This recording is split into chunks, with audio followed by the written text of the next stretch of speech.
ঢাকার এক পেট্রোল পাম্পে আজকে বিশাল লাইন।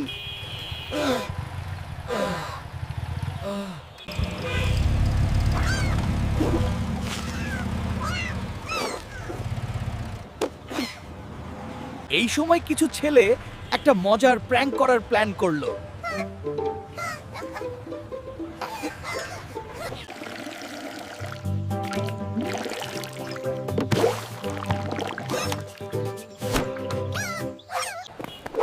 ভাই 100 টাকা লিটার। যার লাগবে এই দিকে আসেন। প্রথমে কেউ বিশ্বাসই করতে পারলো না।